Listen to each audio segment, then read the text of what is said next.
diversionary tactics ang mangyayari, kung ano man ang nangyayari at mangyayari sa South China Sea na nangyayari na nga ngayon. Tapos ang sinasabi, kasi ang mangyayari dyan, diversionary tactics para ang atensyon ng mga Pilipino, imbis na pagtuunan ang domestic na politika at domestic na sitwasyon ng Pilipinas at maraming problemang kinaharap ng Pilipinas, may it be economy and other things, mapunta ang atensyon sa South China Sea. Kasi nga, pag sinabi mong South China Sea issue, medyo may sense, nag-i-invoke siya ng sense of nationalism sa mga Pilipino.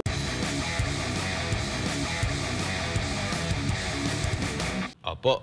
Prof, ano bang masasabi mo rito? Alam mo, nung nakasubaybay ako sa mga posting din ng international relations scholar na si Sas Rogando Sasot, ilang araw nakalipas, nabanggit niya na, tingnan nyo, sa mga susunod daw na araw, meron talagang mangyayari dyan sa West Philippine Sea na mga issue. At ito nga nangyari nga. Pero ano nakikita mo dito, Prof? Meron bang bago dito sa ganitong sistema? Kasi lagi na lang nating naririnig, and kung mababasa natin sa mga komento, sabi ng mga netizen, panay na lang ganyan, reklamo na binomba. Anong next? Anong gagawin natin?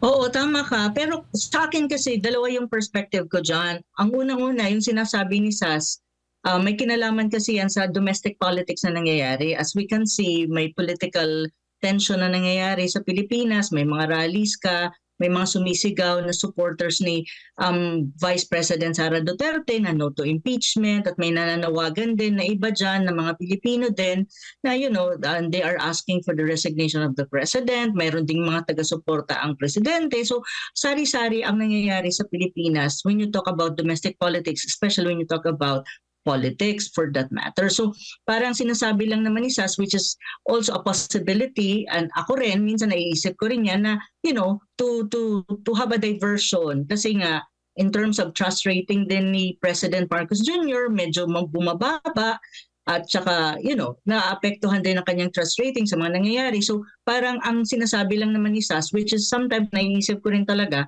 is parang diversionary tactics ang mangyayari, kung ano man ang nangyayari at mangyayari sa South China Sea na nangyayari na nga ngayon. Tapos ang sinasabi, kasi ang mangyayari dyan, diversionary tactics para ang atensyon ng mga Pilipino, imbis na pagtuunan ang domestic na politika at domestic na sitwasyon ng Pilipinas at maraming problemang kinaharap ng Pilipinas, may it be economy and other things, mapunta ang atensyon sa South China Sea. Kasi nga, pag sinabi mong South China Sea issue, medyo may sense, nag-i-invoke siya ng sense of nationalism sa mga Pilipino. On the other hand, kung tatanungin mo ako kung may pagbabago nga ba dyan sa South China Sea, I don't really see this as something new.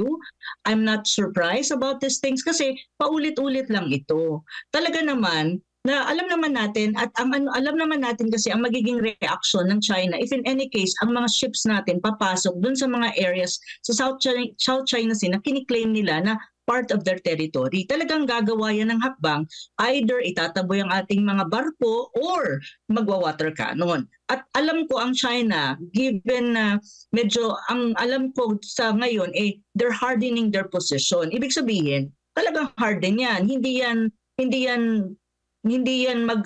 kumbaga magdadalawang isip na gawin kung anong tingin nila would protect their interests in that area, in that parts of the South China Sea na kiniklaim na nilang teritoryo nila. So sa akin, this is not new, this is not a surprise. It happened before and it will happen again. Yun yung sinasabi ko. Ngayon, ang tanong lang dyan, kailangan natin makipag-coordinate at makipag-usap sa kanila when it comes to these things. Kung papasok ka dyan sa area, anong gagawin? It's not about asking permission, it's more about communication. Kaya nga sinasabi ko lagi, ang dapat kasi na approach talaga dyan is hindi agresibo. Dapat diplomatic at magandang pag-uusap, magkaroon ng coordination sa ground kasi mahirap yan kung mag-escalate yan. Ang sinasabi nga kanina sa report ninyo, ang PLA or yung People's Liberation Army or yung fleet nila, yung navy nila ay andyan din. So ibig sabihin, China is prepared for whatever happens and China will not back down. That is already obvious. Ang tanong, makikipag-gitgitan ka ba sa isang higante? Of course not. Kasi hindi dapat yun ang paraan. Dapat makipag-usap, linawin at makipag-coordinate kung ano ang mga gagawin natin na kung saan alam naman natin na China will react. So yun dapat yun. Ang tingin ko lang, no? Again, diplomacy is the way to go, and then open communication and sincere communication between two sides is very important. These are very important mechanisms and steps to take. Opo, and mismo sa naging, 'di ba, yung sa desisyon ng tribunal, nakikita nila at na talagang itong mga ganitong mga insidente ay regular na nangyayari. Now ngayon, ano ang nakikita mo? Na meron bang kasi hindi ito bago, hindi ito first time.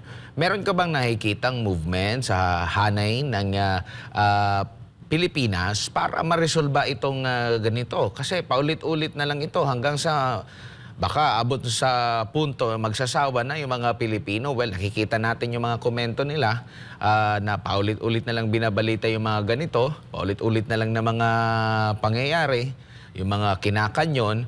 Pero ano ang next move? Hihingi na naman ng tulong sa Amerika. Hanggang ngayon, wala pang nakikita natin na tulong mula sa Amerika. Meron sila sinasabi hanggang sa bibig lang. Yun na nga ang yun na nga ang natin dito kasi actually hindi lang magsasawa, baka magsawa. Karamihan ng Pilipino nagsasawa na. Nagiging na yan parang immune na ang mga Pilipino sa issue ng South China Sea. Every now and then, sa panahon ni BBM, may escalation, may nagbanggaan, may water cannon. Pero ang tanong, ano ba talaga ang ginagawa ni BBM when you talk about the South China Sea issue?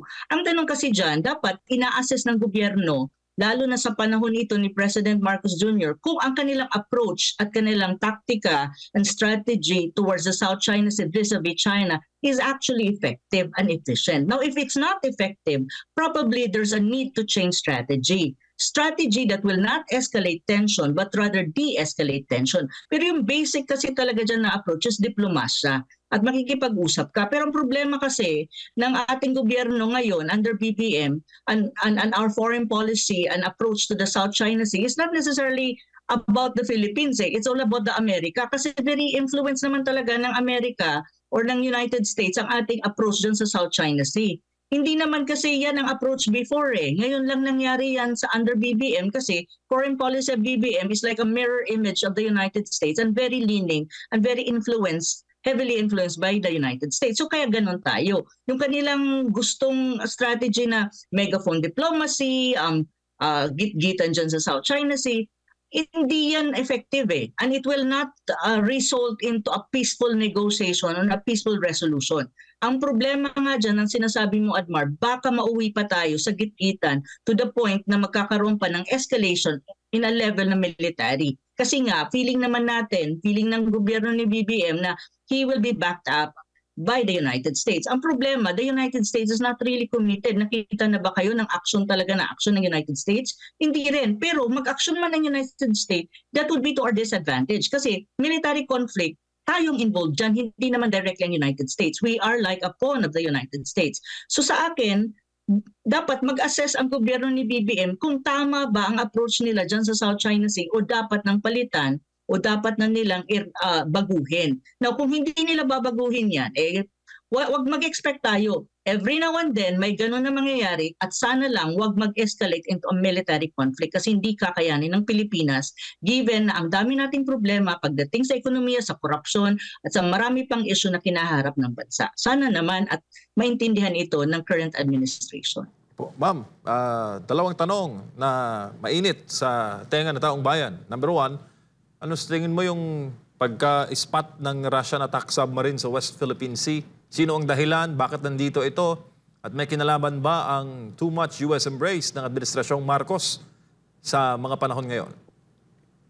Yes, magandang tanong yan, MJ. Unang-una, gusto ko lang sabihin na technically speaking, walang nilabag na batas, internationally speaking, international laws, ang Russia. Kasi as far as the international community is concerned and international laws is concerned, even UNCLOS is concerned, ang dyan kasi dumaan sa may exclusive economic zone natin nearby South China Sea ang attack submarine ng Russia on the pretext of freedom of navigation and innocent passage. Pero ang tanong, sa lahat ba ng pagkakataon, sa dinami-dami ng pwedeng daanan sa South China Sea, sa laki ng South China Sea, bakit sa Pilipinas? Yun ang malaking tanong. Isa lang naiisip ko talaga dyan. Subliminally speaking kasi, it's a signal na sinasabi lang ng Russia na we're watching you. Why? Precisely because Russia reacted to the Typhoon missile system deployed in the northern part, in Lawag, in the northern part of the Philippines.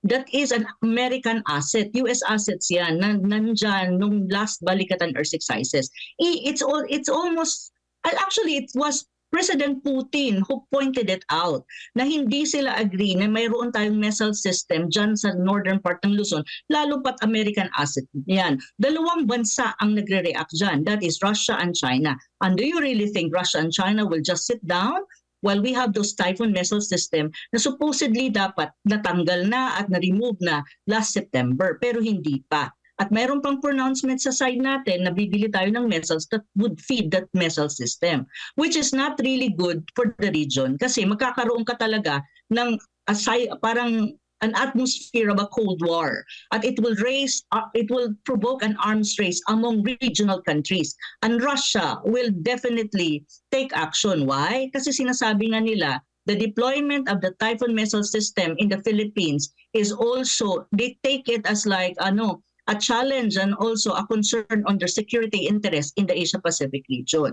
So, huwag tayo maging naive sa mga nangyayari sa mundo at nangyayari sa ating region. There's really a tension. And the tension is, geopolitically speaking, is between the United States and Russia and United States and China. So, ang Pilipinas, we need to insulate ourselves. Now, kung gusto natin na hindi tayo makaramdam ng konting poke galing sa bear or sa Russia, then probably we should change our foreign policy into something na balanced and independent. And dapat tanggalin na yung Typhoon missile system kasi kahit yung 9 EDCA bases pa lang, nagpo-cause na ng irritation and animosity and even some kind of an uncomfortability not only kay China at kay Russia, even regional countries, especially ASEAN countries. So yun dapat yun. So huwag tayong naive mga Pilipino. Though sinabi ng Russia na we're just passing by, there's something to it. Sa laki ng South China Sea, come on, give me a break. Talaga bang ang exclusive economic zone pa ng Pilipinas ang dinaanan ng attack submarine ng Russia. But technically speaking, really, Russia did not violate any international law in this regard kasi that was an earth exercise of what you call innocent passage and freedom of navigation. Yun yung masasabi ko dyan. Ma'am, sa issue naman ng martial law sa South Korea, yan na naman, nabubuhay na naman yung katagang martial law. At matagal-tagal rin hindi nagkaroon ng batas militar, though oras lang ang tinagal dyan sa Sukor. Pero magiging epekto nito, ma'am, sa Pilipinas. Mukhang may mga mabibigyan ng idea ba sa magpatupad ng martial law pag naiipit? Yun nga yung dapat maging lessons actually, magkaiba kasi ang sitwasyon ng Pilipinas. Doon sa South Korea, if you look at this, hindi natuloy ang martial law kasi nga ang mga lawmakers nila was against it. And the lawmakers was not controlled by their head of state, head of government nila. However, dito sa Pilipinas, medyo delikado tayo kasi if in any case, the head of government natin, let us say BBM will do that, he has the upper hand kasi control niya, he has a control over the Congress. So, magkaiba. Pero sana naman, maging lessons learned yan. At maging lesson din ang history ng Pilipinas na ang mga Pilipino hindi napapayag ulit na mabalik tayo sa darkest part or the darkest time of our history na that was the martial law during his father's time. That's senior, Ferdinand Marcos Sr. Sana naman wag kasi para tayong babalik sa sa nakaraan at dapat nga ang ating patutunguhan ay moving forward tayo, moving to a politically progressive Philippines. Pero kung magkakaroon tayo ng martial law sa Pilipinas, that's being backward. Sana naman wag. Pero medyo may pagkakaiba. Kasi sa kanila, sa South Korea, ang nakapagpigil ng pag-i-implement ng martial law, ang lawmakers natin. Sa atin kasi, iba ang sitwasyon. If ang lawmakers, especially Congress, is really controlled. There's a majority ay nasa impluwensya ng current administration and even of the president. So medyo magkaiba yon. So ang sinasabi ko lang, Pero one thing though that we have to remember, the true power lies in the hand of the people. So Pilipino pa rin ang magde-decide diyan kung papayag sila o hindi. If in any case, this is hypothetical ha, based lang sa tanong, if in any case may mga ganong paggalaw ang ating current administration. But hopefully not, because this is not really good for the country. Though we have political tension going on in the Philippines. Yun lang naman ang masasabi ko dyan. Prof, maraming salamat po sa inyong panahon ngayong gabi. Mabuhay po kayo, ma'am.